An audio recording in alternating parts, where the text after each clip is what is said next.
Before the video starts, huwag kalimutang mag-subscribe at i-hit ang notification bell button para sa ating video updates. Maraming salamat mga ka-sounds. Good day mga ka-sounds, welcome back to my channel. Ngayong araw na to, yung topic natin is may nag-request sa atin na kung pwede natin subukan yung Joss on Mars sa ating dalawang Twitter dito. So ngayon susubukan natin siya sa Twitter kung ano yung resulta ng sound check natin dito sa ating Broadway BCS 350 watts.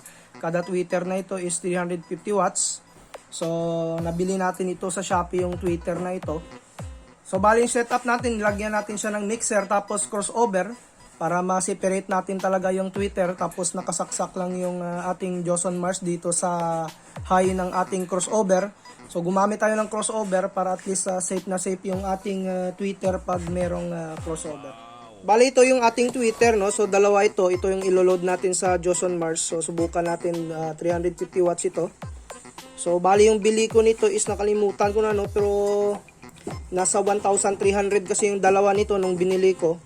So yung isa nakalimutan ko lang, binili ko ito 1,300. Tapos bumili rin ako ng kanyang Twitter, yung kanyang horn na ito, no. So separate ito nung binili ko, may thread yan. So ngayon i-assemble muna natin yung ating Twitter, tapos ikabit natin ito sa ating Joss on Mars amplifier kung ano yung resulta pag nag-drive yung Joss on Mars ng dalawang Twitter na 350 watts. So mga ka-sounds, no, i-assemble muna natin yung ating Twitter na ito. So ito yung laman ng ating Twitter. So ipakita natin, no. So sa loob ng Twitter na yan, is ito siya. Meron na siyang kasamang mic condenser.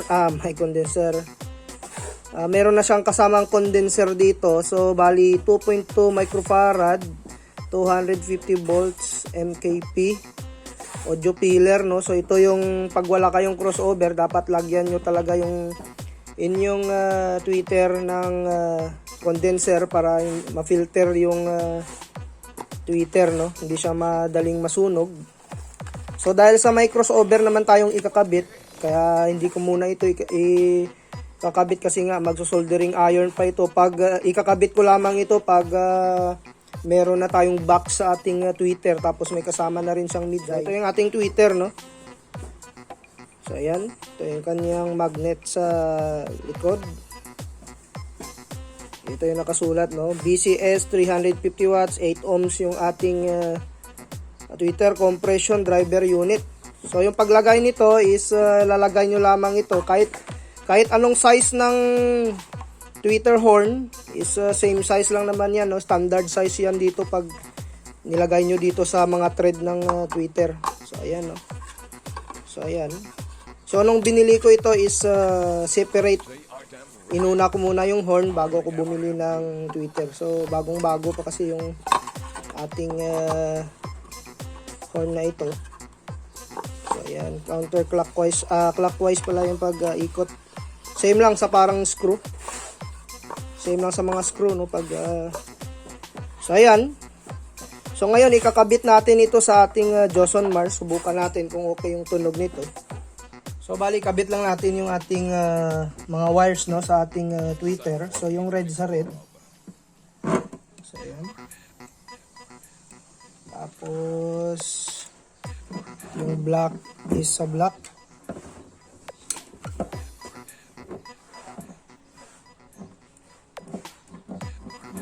So ayan, kung makikita nyo, no, is direkta natin na kinonect yung ating mga Twitter dahil sa meron tayong gamit na crossover.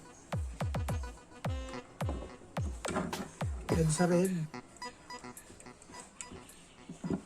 So ayan mga ka-sounds, no, connected na yung ating dalawang Twitter dito. So nakakonect na yung ating mga wires. So subukan natin, i-sound check natin. So mga ka-sounds, ito yung ating setup sa ating Joss on Mars. So nakalimutan ko lang dito na explain dito sa kanyang built-in equalizer, no. Yung kanyang equalizer pala nito is makikita nyo EQ left, EQ right, no. So kada slider dito low, mid, high. So ayan, tapos sa sa left side ito. Tapos sa kanyang right side naman is low, mid, high din.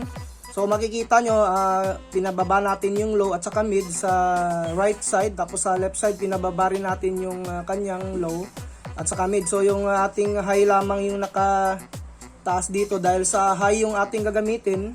So ito lamang yung ating pinihit, no. So naka down lahat ng mid niya at saka low. Tapos dito rin, no. So ayan mga sounds, no.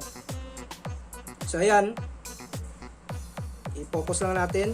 So ayan yung ating setup sa kanyang built-in equalizer. So ayan, yung ating high is naka half lamang, tapos yung ating low dito na knob is naka babayan.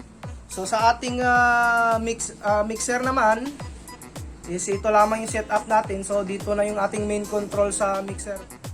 So sa kanyang speaker terminal naman, dito tayo nagsaksak sa dalawang speaker terminal niya sa likod, no, yung pwedeng saksakan ng banana plug. So left and right yan. So ayan, 4 to 8 ohms load yung kayang anuhin ng ating Joson Mars na impedance. So ayan, no. So check lang natin yung fan niya kung umiikot. So okay naman yung fan. Okay, gumagana yung fan niya. So mga ka-sounds, no, bali magsa-sound test tayo sa dalawang tweeter natin. So sa ating Joson Mars, kung makikita nyo is may meron siyang music volume dito. So wag nyo kalimutan na pihitin yan, kasi pag hindi nyo ito pinihit is hindi tutunog ang inyong amplifier, no. So ngayon, mag-play tayo ng music. So yung ating master volume.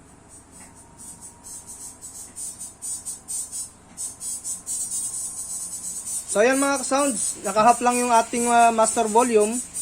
Tapos yung volume natin sa mixer is nasa hanggang dito lang, no. So ayan mga ka-sounds, maririnig nyo, tumutunog na yung ating tweeter. Filtered na filtered yung ating tweeter dyan. So yung ating setup dito. So i-check natin yung left right kung gumagana. So gumagana yung left, yung right. So ayan, gumagana rin yung ating right. So okay na okay yung ating connection. Yung built-in equalizer nya, dagdagan natin. So ayan, gumagana. So ayan, pag dinagdagan natin siya sa built-in equalizer nya, mas lumalakas yung tunog.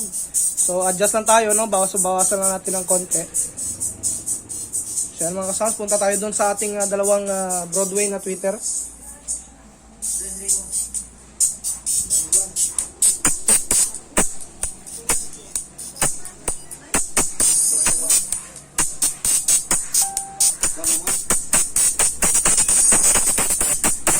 So mga ka-sounds, ganito kalakas yung ating tweeter, no, na dinadala ng Joson Mars.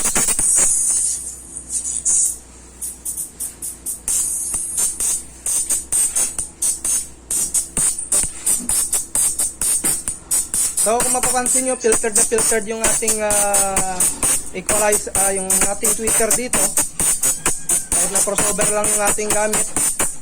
So ito yung kaibahan pag meron kayong crossover. So kahit walang condenser yan na nilagay tayo dito, nakadirekta lang yan sa ating amplifier, is okay na okay, kasi may crossover tayo. So yan mga kasaso, nagpalit tayo ng music.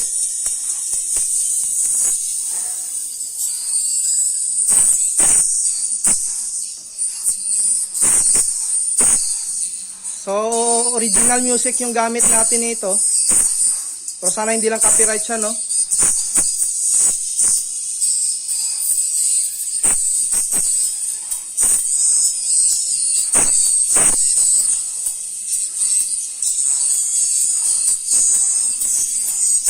Kaya mga kasounds, no, kahit wala tayong condenser dito is nagagamit natin siya sa direkta sa amplifier, kasi nga mayroon tayong crossover na ginamit.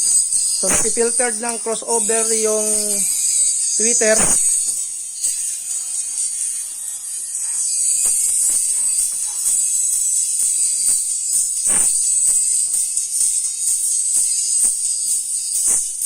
So minimal lang yung volume lang natin dito sa ating tweeter. So mga ka-sounds, yun yung ating sound test sa ating dalawang tweeter na 350 watts, yung ating Broadway, no. So pwede pa natin yung lakasan, pwede natin siyang i-full dito yung kanyang high sa ating Joson Mars dito sa kanyang built-in equalizer. Tapos pwede pa tayo mag-volume din dito sa ating mixer. May bubuga pa talaga yung ating Joson Mars sa dalawang tweeter na ito. So kayang-kayang makipagsabayan nito sa mga mid at saka sub pag kinabitan natin, no.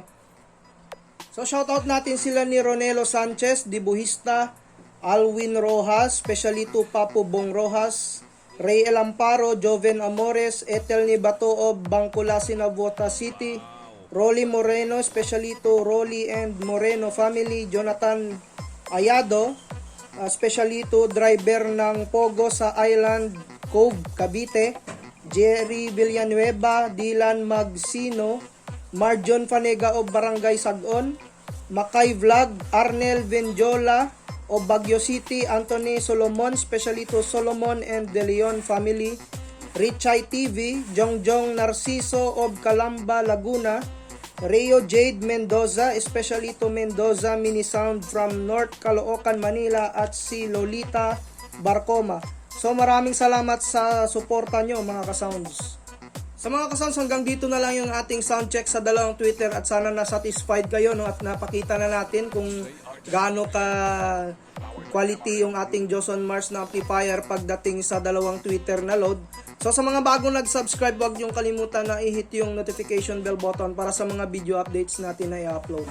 Maraming salamat mga ka-sounds.